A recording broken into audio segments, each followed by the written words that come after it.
Hello, good evening, and welcome to the Villa Park podcast. It's me, Rich, and I'm back with Martin to preview Aston Villa against Fulham, this crucial game. Every week it seems more crucial than the last in the race for the top five. Make sure you smash a like and hit the subscribe button if you're new to the channel. Help us on the road to 6,000 subscribers and get your comments and your thoughts on the game coming up. Martin, good to see you, mate, first of all. And yeah, it's a week since the FA Cup semi-final debacle, back to Premier League action, and yeah, we've got to get back on track, haven't we? We've got to get back to winning ways and get this top five race underway. Yeah, I was in London. I was fortunate enough to get myself a ticket thanks to Sam, who decided he wanted to go on a weekend away to Budapest. So his loss was my gain, thankfully. But unfortunately, didn't even get a chance to jump out with me seat in the holy grail of English football, as you would like to call it.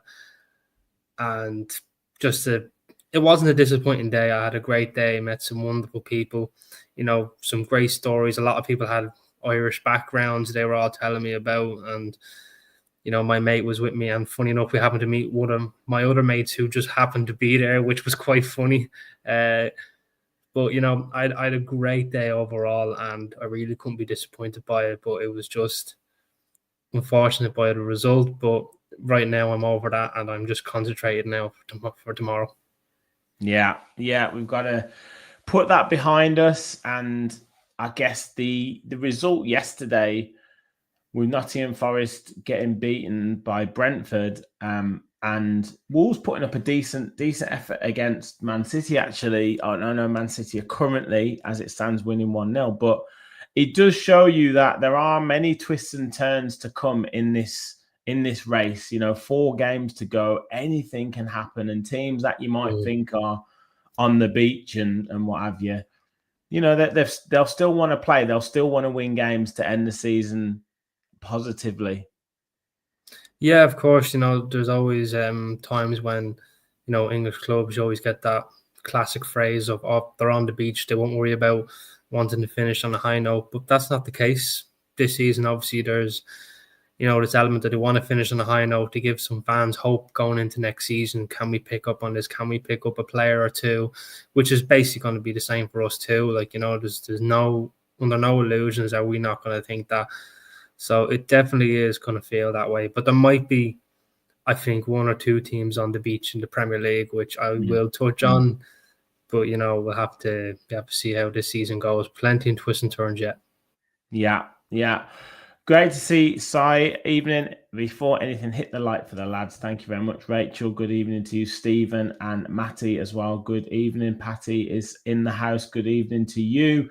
Michael says, hello all, 5th place incoming. Keep the faith, villains. So he's obviously confident there. Mr. Green, get in. Yeah, good to have you in, mate. And Bear in the Garden, good evening to you. And who else have we got here? Matty says, City 1, Dingles 0 so far. Not the best result for us. We know that. And what's up, Rod? Great to have you in. And Martin Senior says, you've got a new background tonight, which looking good with the background as well, Martin. And Deontay, happy Friday. Hope everyone's well. Brett is in the chat as well. So everyone's in. Thank you so much. Hit the like, as we said before. Right, let's get into talking about tomorrow's game. So we've got Fulham coming up, and a funny team, Fulham, because they pick up some good results, and they pick up some good results against some of the big teams, particularly, I would say, at home. And we've not got a bad record against them at Villa Park, but certainly not a team to take lightly in terms of, like I said, the results that they've managed to pick up across the season. Yeah, I think Fulham always give me that mid-table mediocrity, as you would like to call it. Like you would get great results against the big teams because you want to put it up to them. You want to, give your fans something to cheer about. The bragging rights of, we beat Liverpool, and that's something to cheer about. They absolutely beat Liverpool, who were unbeaten away from home in the Premier League all season up to that point. They've really put it up to teams, and then there's signs where there's inconsistency. You go and beat a Liverpool and you're 1-0 up against Chelsea with about 5 minutes to go, and then you lose that game 2-1. And other games as well where, they're probably getting beaten to teams that they should be beaten. Definitely they are that type of team. But, however, they are very well drilled. They're very well coached in Marco Silva. He's a brilliant coach. There has been rumours of he's one of the Tottenham shortlisted managers. To be honest with you, I know I'm not a Fulham fan, but I really hope he doesn't go to Tottenham just because it only tarnishes his reputation. Like, I think he just suits Fulham to the ground. That he gets them really playing and gives that fans the belief that they haven't had for a few years now. So they're not a club to be taken lightly, is right. I know we have a good record against them, beating them 3-1 away from home last time. Emi Martinez saving a penalty, Ollie Watkins getting a brilliant header, Morgan Rogers getting in on the act as well. So it has been a really good run of form against Fulham, but hopefully we don't concentrate on that too much. Just concentrate on doing our job, getting the 3 points, and really trying to get that 5th place. Yeah, 100%. Matty says Fulham are either brilliant or dreadful, no in between. Seeking said we need to assume Fulham are on top form and match them. And Matty also said at Villa Park we are a match for anyone. So yeah, absolutely. We'll come on to Villa in a second, but just with regards to this game tomorrow, Fulham currently sit on 51 points, Villa on 57. If the worst was to happen and Fulham were to win, they go 3 points behind us, and then they're sort of well on track for a top 7 finish then, aren't they? That's the kind of pressure on this game. We win, we obviously go 9 points clear of them and sort of, I guess, almost sort of guarantee that 7th spot. But if Fulham win, that puts them right back in the mix. Yeah, absolutely. It's a 6-pointer game, this one, Rich. I mean, it's, you're one way. Fulham win, they're putting themselves in the mix of a Conference League spot. Then in one way, a Villa win, we kind of dampen their hopes of getting that last spot for a European place. And of course, we go back on track for, 5th place, which I think is less than ideal for this match. Of course, a draw would even be a poor result for both teams. So it's going to be, I think it's going to be a real open game and a really free-flowing attacking game from both teams to try and, really get 3 points into this one to try and cement a place in European competition. So I do look forward to it, and I really do hope that we come on top from this one. Yeah. A couple of players that you sort of wanted to highlight for Fulham, and that's Ryan Sessegnon, who seems to have had a bit of a renaissance this last month or so. And behind him, Alex Iwobi, who is in fine form, I think, for Fulham's had a pretty consistent season. Yeah. And then Raul Jimenez, who always is a thorn in the side for lots of defenders, and then Munoz, who comes off the bench at the moment. But they've got dangerous players, haven't they? Yeah, they're dangerous players all over. I mean, it's kind of a boost now, to be honest, that Ricardo Munoz is, out for the rest of the season. That's what Marco Silva was saying. Oh, okay, interesting. That he's out for the rest of the season, and it's not looking good for him. He knows Robinson's available for tomorrow. Whether he starts or not is a different story. He's been in great form from left back this season. And then you have Sessegnon, who's really just rejuvenated his career by going back to Fulham. And, he's got nominated for Player of the Month. Iwobi's looking really good in that centre midfield at the moment. And Raul Jimenez just loves to play against Aston Villa, doesn't he? Always pops up with a goal or two and, really tries to bully our defenders, which is why, not trying to give too much away to my lineup, we need 2 certain centre-backs to try and, hold him down. And that's what I think, that's what will need to happen. So we will have to wait and see. Thankfully Oh, sorry, no, Adama Traore does play for Fulham. I was about to say he doesn't He play for does. Fulham. He He does. does. And he even loves popping up with a goal against us as well because of his lightning pace and baby oil on his arms. So we'll just have to wait and see how this one all turns out. So look, they've got great players in form, but they've also got players at times when they don't turn up, it's a bit inconsistent. Yes, absolutely. On to Villa, and Unai Emery gave his press conference today, a pretty much full strength squad to choose from. Disasi coming back in after obviously being cup tied against Crystal Palace. Marcus Rashford not fit. He's gone to Dubai for some increased rehab. Maybe could be back for the Tottenham game. He's hoping for. Obviously, he won't be able to play in that Man United game, but yeah, good that Unai's got a full strength, well, almost full strength squad to pick from without sort of giving anything away in terms of your lineup. Just as a general rule, they'll want to put last week behind them, won't they? And hopefully go after a positive performance from the off tomorrow. Yeah, has to be, and in my opinion, it has to be a fast start as well. I mean, he has touched on who's not available, who is available. Obviously, Rashford, who is in Dubai doing his rehabilitation in an Aston Villa kit. Nonetheless, I mean, a lot of people were kind of saying, why is he in a Villa kit if he's basically injured now for the rest of the season? Maybe because he's still on loan for Villa and he hopes to play. So maybe it's kind of given that maybe that little hint that the injuries is not as serious as it is. With Disasi being back after being FA Cup tied, it really does give you another option, another dynamic, depending how you want to play this game. So we'll have to wait and see for him. And of course, everyone else seems to be flying fit. So it's going to be, it's always tough predicting these lineups, to be honest with you, Rich. So we just have to wait and see what the master says. But, Emery is going into this with a good bit of confidence and hoping to get the 3 points. And he was full of praises for Fulham too. He said they're very well drilled, well coached, and Marco Silva. It's not going to be an easy game and they have to be on their toes. Yeah, absolutely.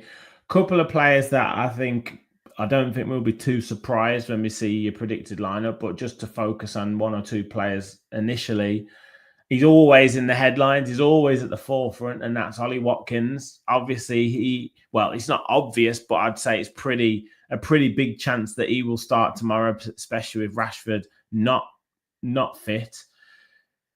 He's got a massive opportunity to break the goal scoring record, the Premier League goal scoring record that Gabby Agbonlaho's got, and I think he needs to probably have a big performance. His last home performance in the Premier League was amazing against Newcastle, and we need an inspirational Ollie Watkins tomorrow, don't we?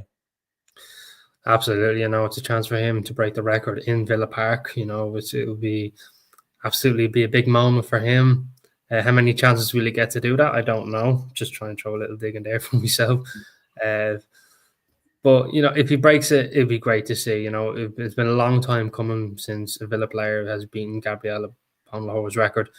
So we just have to, hopefully, if he does and it's a winning goal, it make the moment even better. But a big performance from him is due. Look, he's openly said in Sky Sports that he's fuming when he's not playing.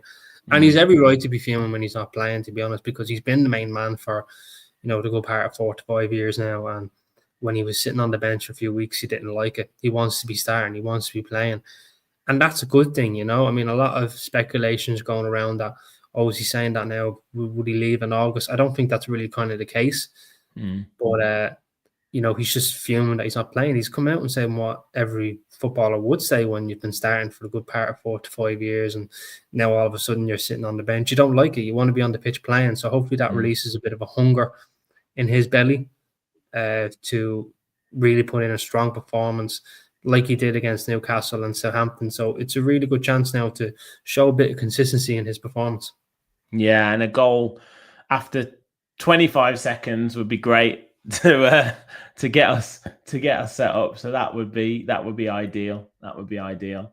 And the second player, and this has already been mentioned in the chat by numerous people, and has kind of been the talk when me and George spoke on Wednesday in the fans forum, was the talk when me and Kev spoke after the game on Sunday in the kind of match reaction / therapy session. But it's Tyrone Mings, and he has to start tomorrow, doesn't he? When you talk about Jimenez and the physical threat that he poses, how good we've been in defence with Mings in the team already, and I guess just how he makes the whole defence better, not just Ezri Konsa, but certainly Ezri Konsa, but just the whole defence better with his leadership and his talking. So for me, he's got to start tomorrow if fully fit and available. Yeah, 100% agree. I think now he needs to be starting for the rest of the games for the season. For me, Pau Torres, as much as I love him, and he's great in possession when you have that type of games when you can do it, but physically wise, he's just not up to it. We've seen him against Mateta, against Crystal Palace, bullied. We've seen him come up against, in the, which game was it? It was PSG. He wasn't really doing too well, and then Tyrone Mings didn't really get on for that game, but thankfully we were then progressively got better. But there's games where I see Torres and he just kind of gets, bullied off the ball a lot, and one or two times he's caught out by not passing the ball quick enough. And I just think for Mings now, he's a real no-nonsense defender, and for these few games, we need someone with no-nonsense leadership, the voice in that back line. You see our back line is much more organised when he's playing. That we don't play in high line now as such, but he'll keep that line level, where with Konsa and Torres at this minute, there's no communication between them of let's stay up or are we staying back, and then you see the line being a bit rigid when it comes to getting the balls in behind us. So I just think that Tyrone Mings really has to start for me, and if there's a potential where John McGinn doesn't start, then I would say give captaincy to Tyrone Mings just to give him that world of confidence back. Yeah. And Mr. Green with maybe a hint towards the transfer window. We need to buy a younger Tyrone Mings in the summer. Yeah, if we could clone him, that would be amazing. Guys, please do hit that like button, hit the subscribe button. We're touching 100 viewing tonight, so that's great on a Friday night. Let's keep the numbers jumping up though. We're on X and on YouTube, so if you're on YouTube, hit the like button. If you're on X, please do retweet and like and share it around, and obviously hit the subscribe button if you're new to the channel as well. We're marching on to 6,000 subscribers, so please help us get there. Without further ado then, Martin, let's get your predicted lineup on. And this is gaining more traction every week, this predicted lineup. We had Alan McAnally commenting on your FA Cup semi-final one. I think nearly everyone was agreeing with that's what they would have done.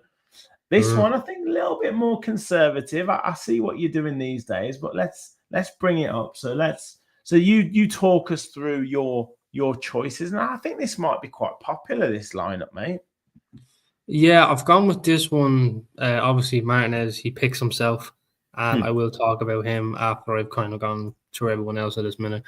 Matty Cash now picks himself at this minute with the run in that you've got. You need your most experienced right back in that position. I've gone with Konsa and Mings to have that similarity in that partnership to really hold him and Ez down with the physicality that they both got. And I think we need that overlap and running dynamic with Ian Maatsen. I just think he's brilliant at it. He really gets himself in good positions for low crosses, shots. We really need that. And I've gone with a midfield three of Kamara, Tielemans and Onana to try and push Onana and Tielemans up the pitch a bit further. Because Tielemans' creativity is absolutely unbelievable. It's out of this world. I think he's got one of the best passing rates in the Premier League. And no midfielder has created more chances than Yuri Tielemans, which I've seen according to AVFC Stato, so he gets the full credit there. Right wing, I've gone with John McGinn to, be a bit conservative for that left side, with Robinson and Sessegnon. So I really feel like his physicality and, holding up the ball will disrupt their flow. Ollie Watkins up top due to Marcus Rashford being injured. And then I've gone for Morgan Rogers out left. I really like Morgan Rogers out on the left. He gets to cut in. He can see that pass, get a shot off. Because on the right, I just feel like Morgan Rogers isn't effective. He's really much more effective through the middle and out on the left. So that's the lineup I've gone for. Hopefully, I get it right. I know from the last one, a lot of people agreed. A lot of people said maybe this player, maybe that player. And that's good to see. We do love the opinions. And, once this goes out on X, well, whoever's watching on X would have seen it. But once this goes out on the post from the podcast, hopefully people nitpick at me again. I do love to see it, and I do always be watching it. And Alan, if you're watching it, I've got Ollie for you to start once again, pal. So let's see what happens. Yeah. Let's see some comments. So Sai says we need to start the 11 that started Newcastle with maybe Asensio replaced with Marlon. And Adam says, why do people want to shoehorn McGinn wide right? Marlon or Bailey? McGinn can't beat a man. So yeah, I can maybe see that, but just of late, you know, McGinn starts. He's the captain. I know there's been one or two occasions where he hasn't started, and Martinez has been the captain. But yeah, maybe there's a spot there for Marlon on that right hand side instead of McGinn. I agree with Onana. I think we need him there, and then you maybe put Tielemans in that sort of number 10 role. Rodgers will probably operate quite close to Ollie Watkins. I can see that as well. And then you've obviously got Ramsey on the bench, Bailey on the bench. In your perspective, Marlon on the bench. But then you could operate with McGinn on the bench. You've got Barkley, you've got Digne. So you've got a real options on the bench to maybe come on. The other point is as well, without a Rashford, and Marlon's probably the only other player who can really play in that centre forward position. Are you going to play both of them? Are you going to start with both of them? That's a conundrum really, because then one of those would maybe come off, wouldn't they? So you might take a Watkins off to bring a Marlon on. Whereas if you start with both of them, you obviously can't do that, and you're keeping both in. So that's maybe something where Unai might be thinking, okay, I'll keep Marlon on the bench, and I can either bring him on up front, or I can bring him on the right hand side. That could be a situation that he's considering as well. So I can understand why you're saying that. Leon Bailey had a good cameo against Palace. Does he maybe come into that side? To be honest, I kind of feel like Bailey's coming down the pecking order slowly. Despite his good cameo and wanting to make stuff happen against Crystal Palace, but it was just one of them days where, although he was trying, nothing really pulled off, because it was just a day that was in it, and that's to no fault of his own. He was the only one who was trying. He was the only one who I feel like who can hold his head up high. But I feel like he's going down the pecking order, with Marlon being on form. You've had a Rashford. Maybe he kind of comes back in due to that injury, but I feel like in the summer, I feel like Bailey's going to be sold, and it's just one of them things that someone has to be a sacrificial lamb, and at this minute, it's looking like Leon Bailey. Yeah. I mean, I don't think the two are mutually exclusive. I think he leaves in the summer, but he could still just by right start on Saturday. It's they're professional footballers. That's what they're paid to do. So you get picked. That's it. That's what your job is to do. Yeah. So that's how it works. I'm not a professional manager. Yeah. I'm just a professional lineup predictor. That's all I am. Exactly. So I says, here you go. Martinez, Cash, Conte, Mings, Maatsen. So agreeing with you with the back five. Onana, Kamara in there as well. And then he's gone for Marlon on the right, Rodgers in the 10, McGinn on the left, and Ollie up top. So he's not starting Tielemans. No Yuri Tielemans there, which is interesting. I'd love to know your thoughts about that one, Si. He also says, watch Unai start Leon and not Marlon. Probably true. And Adam said, our only pace in that team is Maatsen. Just want more pace in there. Yeah, I kind of agree with that as well. And Matty says, if Leon starts over Marlon, then he'll be the first one out the door. I don't know about that. We just need to calm it a little bit. It's still, I don't think Marlon will be going anywhere. He signed a 3-year contract. That's just how it works. Tielemans needs a rest, says Matty. Potentially. And Sai says again, Yuri needs a rest, but they've had a week off this week, so professional footballers can play. Kevin says on a negative, it's a bit weird that Marlon doesn't start. 3-3, fast, hard-working. You'd think he'd be a shoo-in. Guys, remember when we were saying this about Yuri Tielemans last season? Oh, why isn't he starting? Unai doesn't like him. He's going to leave. All this sort of stuff. it's just the It's way that about we getting work used to the out, system. and only 11 players can start. Yeah. And this is the other point. You've highlighted this about the bench.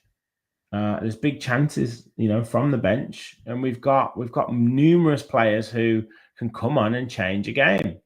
Yeah. So would it on your starting lineup? You've said Ramsey isn't starting. Is Ramsey going to get the hump at not starting? Is he going to leave? Like, why would Daniel Marlin all of a sudden start throwing his toys out the pram, but not Jacob Ramsey? This is how it works. These are professional footballers at the end of the day. But at the same point, sometimes the players that, or many times the players that finish the game are often more important than the players that start the game. And to have the options on the bench that we have is very important, isn't it? And like you say, some of the players on the bench can make a big impact tomorrow. Yeah, and I just want to touch on a point as well with, probably Malin not starting, or why isn't he getting enough games? And you've obviously brought it back to Tillemans. I want to kind of bring it to now Morgan Rogers. When he signed in January last year, he wasn't starting as many games. People were probably thinking of, there was this original idea that he was going to stay in Middlesbrough on loan, but due to the fact that the injuries that we had, we decided not to do that. And he didn't start that many games, but when he was coming on, he was effective. It was a good use. So it's all about getting used to the system. So that's what it's going to be. I feel like it's going to be a big year next year for Daniel Malin. He's getting used to the system. He's obviously settling in a new country, which is not something that's very easy to do for some players. And then you've obviously Andres Garcia, and I love him. I really do love him, and I hope that next season is going to be a big one for him too, because when you sign players in January and you expect them to get the ground running straight away, Unai doesn't necessarily do that. He keeps his players who are still on form, and of course he will start these players here and there where he can, but it's all about getting used to the system. And then when you come to your summer and getting your pre-season in, we've seen with Rodgers, and look at the season he's having now. So we might see that with these two players, or we might not. That's the gamble that you're just going to have to take. But it might well happen. Yeah, I mean, I don't really care, to be fair. I'm not one of these people who... But ultimately... I don't really care. not in what you've just said, but I know someone to clip that up. But what I mean is like, I'm not... At the end of the day, 11 players start on the pitch, and there's players that come off the bench. Like that's how it works. The players are in the game. They know how it works. Like, I don't think we say, oh yeah, this player is going to get annoyed and he might leave and this and that. It's all about the perception of, like I said, no one's talking about Ramsey getting annoyed. No one's talking about Ross Barkley getting annoyed. No one's talking about Onana getting annoyed. Yes, Daniel Marlin has done well when he's come on. Great. That's what he's paid to do. Do it. Like, that's it. Like, there's no need to get worried that he's going to leave, and if he does leave, so what? Leave. Like, who cares? Do you know what I mean? I think another point to touch on as well, we haven't really seen any of these players sulking, and I know we saw Ross Barkley kind of shaking his head a bit because probably the game he wanted to come on. But I say Unai says to the players, even when the game's on, look at the areas that are weakest, because then you can be effective to that. Just because you're not starting here doesn't mean you're not going to be effective when you go on the pitch. Look at areas that you can hurt. Daniel Malin has been brilliant at that, drifting himself properly out wide to try and break a defence. That was probably something the wingers hadn't done when he wasn't starting. Because you might not necessarily see that when you're starting. You're just kind of in the game. You're just doing it. But when you're sitting there and watching it, you look at areas you can exploit. Look at Asensio when he was, flying from the bench. He was looking at areas that he could exploit. These are probably things you guys been saying to the players. Just because you're not starting doesn't mean you're not going to be effective, because you know what game you're going into. Well, precisely. I mean, depending on who he names on the bench tomorrow, you could end up with a situation where, one of these players, you can only make 5 substitutions at the end of the day, and 1 or 2 of these players might not even get off the bench for this game. So this is the situation that we're in. We could be in an unfortunate situation. You don't know what happens in the game. Something bad could happen, and someone gets sent off or something like that. So you have to be ready for any situation. And the players have to be ready for any situation. So yeah, I am be interested to see, and I do get the arguments about one or two players needing rests and things like that. But I do think after a week's, I don't think the players would have been in training until Thursday. I think he would have given them 3 or 4 days off, even if it's just for the fact of they don't need to see each other. Like they might be just pissed off of seeing each other every day, and for the last 6 or 7 weeks where they're playing Tuesday, Saturday. So just give them like 3 or 4 days off, go away with your family for a few days, and come back fresh, rejuvenated.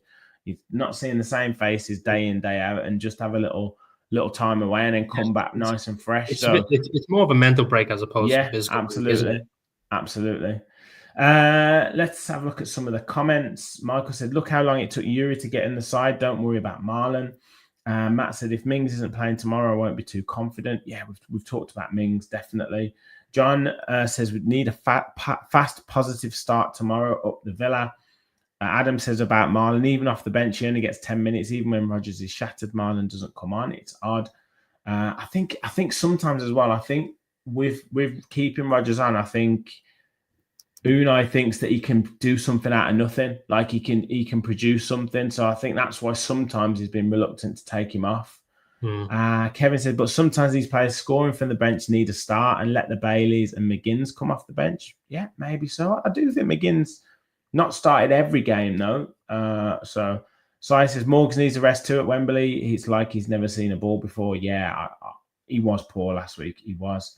Adam says Marlon is the best right-sided player we have, so he should start in his opinion. Well, he did well against Forest. He did do well against Forest. Michael said, can't we play Bailey left to hold the width with Maatsen liking to come more central? Possibly, but he hasn't really liked Bailey out on that left, has he? It's not that. I just think when Maatsen, he likes the outside runs and the inside runs, and Bailey kind of tends to stay outside a lot, so it kind of disrupts the flow for Maatsen, where if you bring on a Rodgers, he has that mixture of both. So that's why I've done that. You get that balance where if Rodgers goes out left, Maatsen knows he can make an inside run, and vice versa. Where with Bailey, he just wants to stay out wide, and Maatsen constantly has to make inside, and when he wants to go out, he can't because the space is not there for it. So it's disrupting the flow. So I think in general he hasn't really opted for I know Rashford, he has at times had him out on the left, but then Rashford likes to cut in when he gets further up the pitch. But he hasn't really opted for Bailey out on that left-hand side, has he? Ever since he's been there. So I was just about to say that. I don't think he has. I mean, Gerrard has done it, Dean Smith has done it, but with Unai, he hasn't done it. I think Unai likes his players out left that are obviously of the opposite foot to like to cut in, and that's kind of what we've seen from him so far. Yeah. Kevin said Emery has flogged Rodgers. Anyone can see it. Sometimes Unai, dare I say, needs to give him a break. Yeah, I do think that is a fair assessment. Certainly the last 2 or 3 games, but he could come in tomorrow. It's so weird, isn't it, that it's only 2 games ago that we battered Newcastle, and everyone was an 8, at least an 8 out of 10 performance.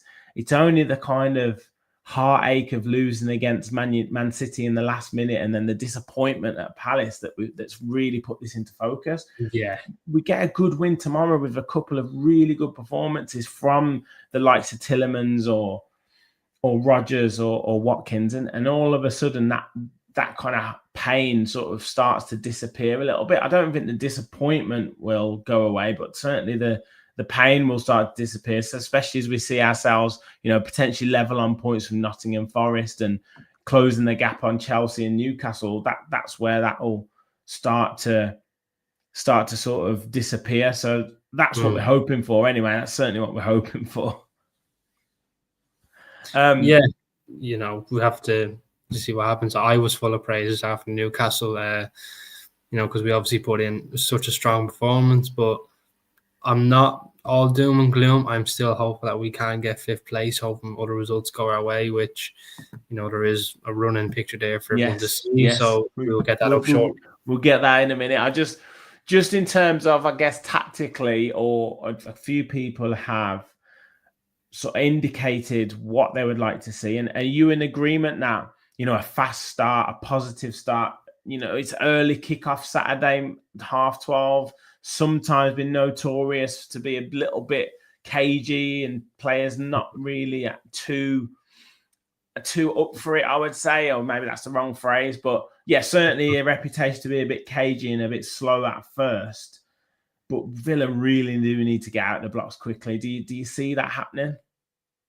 Well, we do have a good record from having 12 games, so hopefully that's an indication that we will have a fast start. I will like a fast, aggressive start, really pressing them, getting them balls in behind, trying to get shots off early, really indicating that, this is a game we're going to win.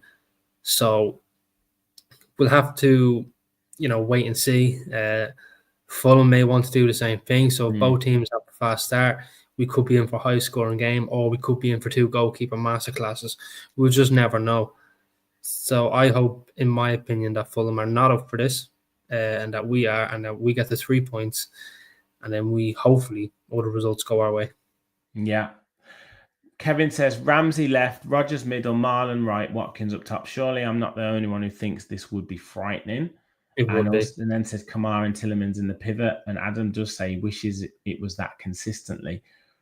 So there, no Onana, no McGinn, no Asensio.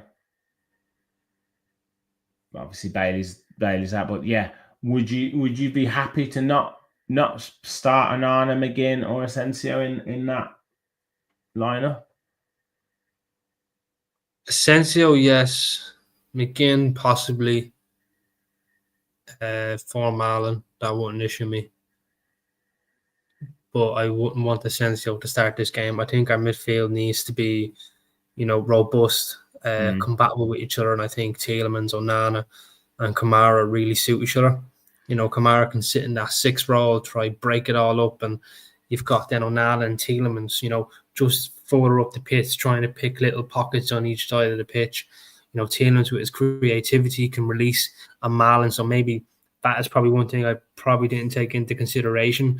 But at the same time, Onana can really get a shot from distance, as we've seen, or try to pick out Ollie Watkins, pick out Morgan Rodgers. So that Marlon probably the only one I would put into that team ahead of McGinn. But Asensio, no, I don't think this is an Asensio type of game. Yeah. It's just interesting that I kind of get the point that could be the strongest 6 in terms of attacking and midfield, but I don't know, man. I think some games you need Onana in there for the physicality. Yeah, and I haven't seen enough of Daniel Marlon to say he's the number one. Like, that's just my opinion, and everyone's entitled to their own opinion. It's like we said, he's getting used to the system, isn't it? Like, we've seen him with players before when they've signed in January. So yeah. But yeah, good. And let's have a look. So people are kind of saying we need to make sure the atmosphere is big, because Kevin said the atmosphere will be flat, but a fast start can alter that. So that's really important. Can't feel sorry for ourselves. And Matt says Sai thinks it's going to be flat as well because of last weekend's result. But I think we've just got to put that behind us and really get the crowd going.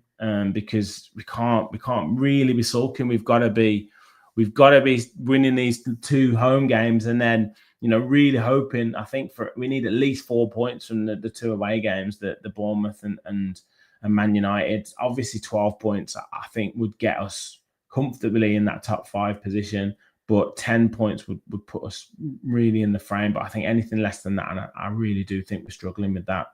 Let's have a look at the run-in based on that, because you've got it gets more and more exciting, more and more tight as it goes on. So as we were going, but Man City have beaten Wolves tonight, so they go on to 64 points. I think they're almost pretty much done with the top 5, if I'm being honest. But this weekend is pivotal. We have the sort of first game out of the, I guess, the 4 vying for the other 2 spots. Fulham at home.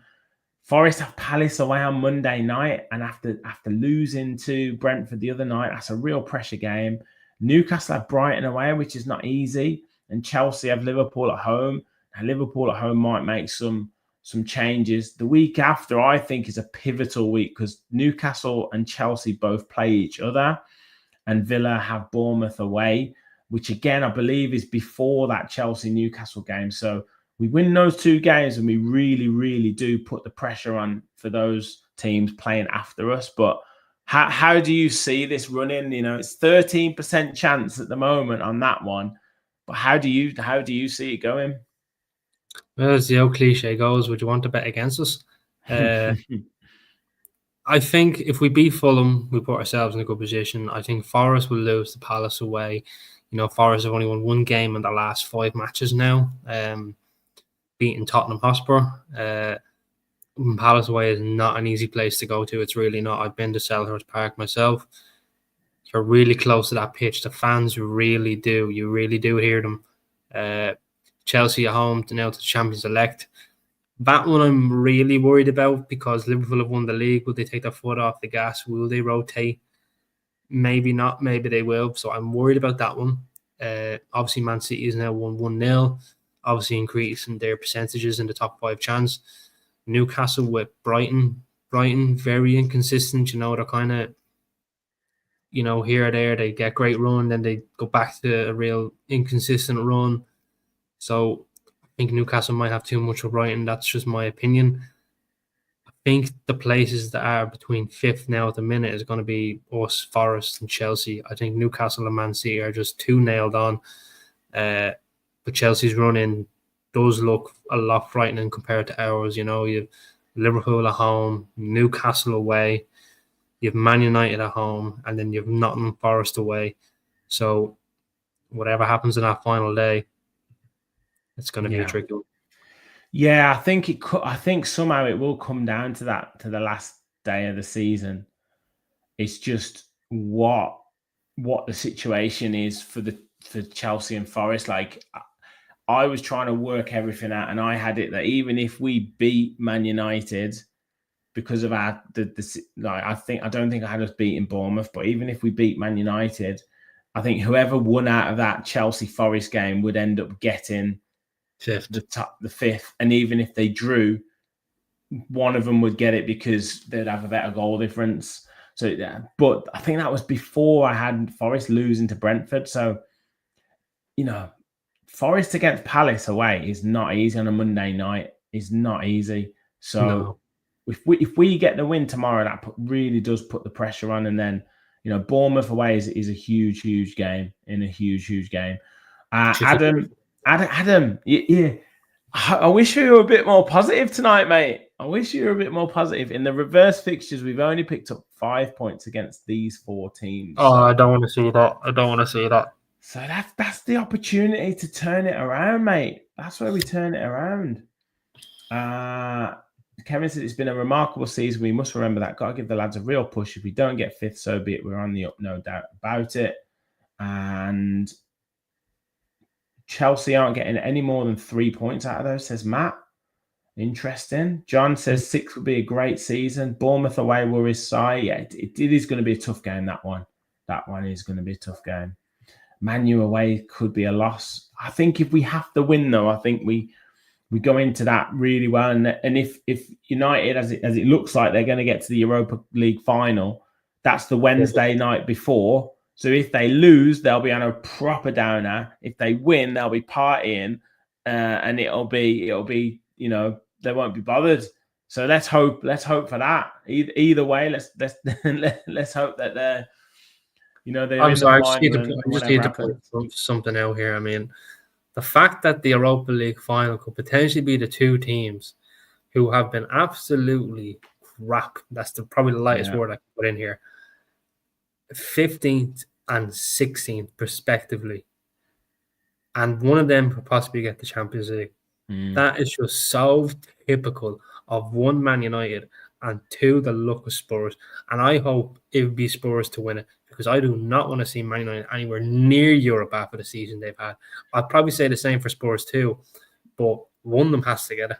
Yeah, and look, it'll be good for us, for both of them to be in the Europa League final, because Tottenham will put out a really, really understrength side, because that we're playing them before they play the Europa League final. There is And that then, element. as I say, if Man United will be in the Europa League final, then regardless of result, win or lose, they will be either super excited and been partying for 2 or 3 days afterwards, or they'll be super disappointed and they just will want the season over. So it could be good for us. So that Bournemouth game, for many reasons, is absolutely crucial that we when it comes to that point of the at season, least don't lose. At least don't Yeah. lose. But if we could win it, that gives us a huge If boost. you just get the run-in picture back up for me, please, Rich. Yeah, of course. Thank you. You know, with the Bournemouth game, we win that. You look at the other two fixtures of Forest and Chelsea. Obviously, Man United at home, West Ham away. Two very tricky fixtures.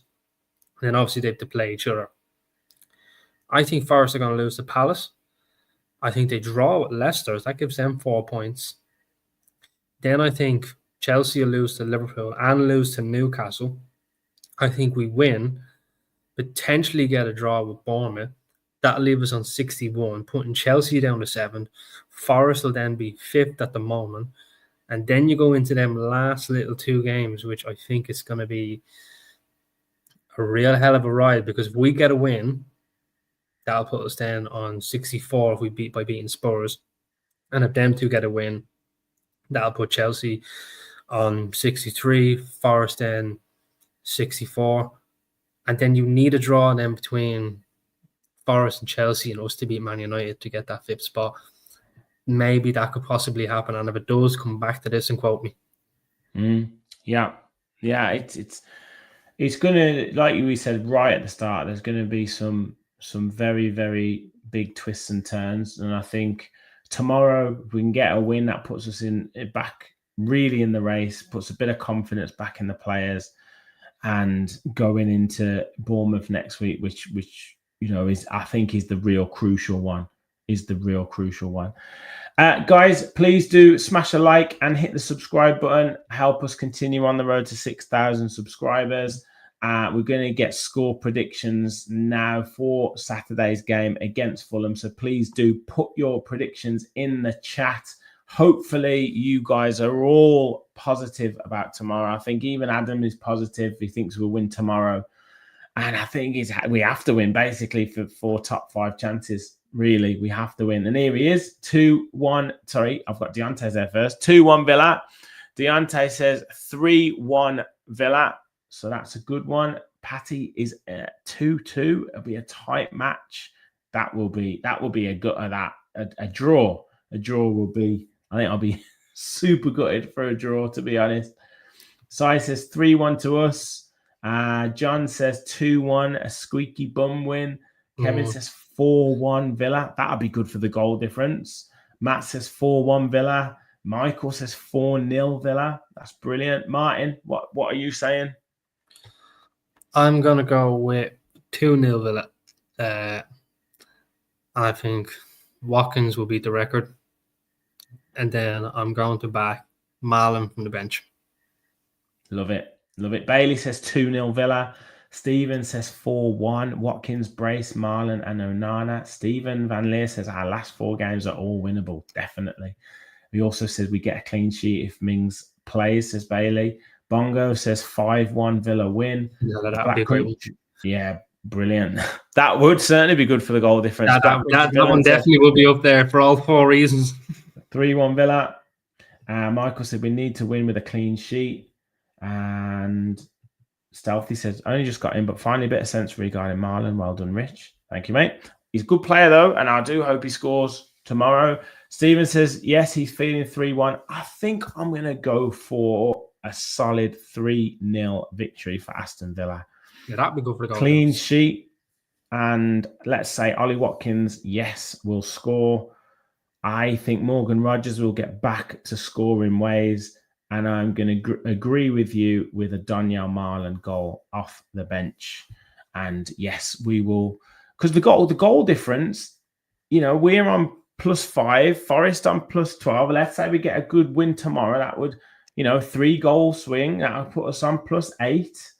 Forest get beat off Crystal Palace on the Monday night. That takes them within 2 or 3 goals of us. That'd be good. Martin Senior says 2-1 Villa, Leinster to win and the Cubs to win too. It's going to be a perfect weekend. Absolutely, mate. Let's hope for that. And let's make sure that the crowd are up for the game tomorrow. If you're watching tonight and you're going, make sure you do bring the noise and absolutely bring an intimidating atmosphere for a 12:30 Saturday kickoff. Also want to shout out the youth team, the FA Youth Cup final on Monday night. I think there's going to be at least 15,000 Villa fans there. Let's get over 20,000 there, and hopefully they can bring the FA Youth Cup home against Manchester City. So if you haven't already, make sure you get your ticket for the Youth Cup. It'll be an amazing bank holiday weekend. And if Villa can beat Fulham, if the youth team can bring home the FA Youth Cup, that'll be fantastic. And then that'll take us right into next week's big week with Villa in great form.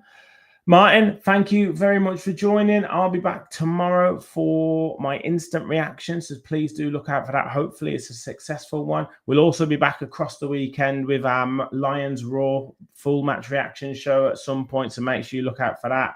I'll be back with Gareth with Talking Tactics as well. We'll make sure we get that show on, and we'll have fans forum and everything in between for you next week. So please stay tuned to the channel.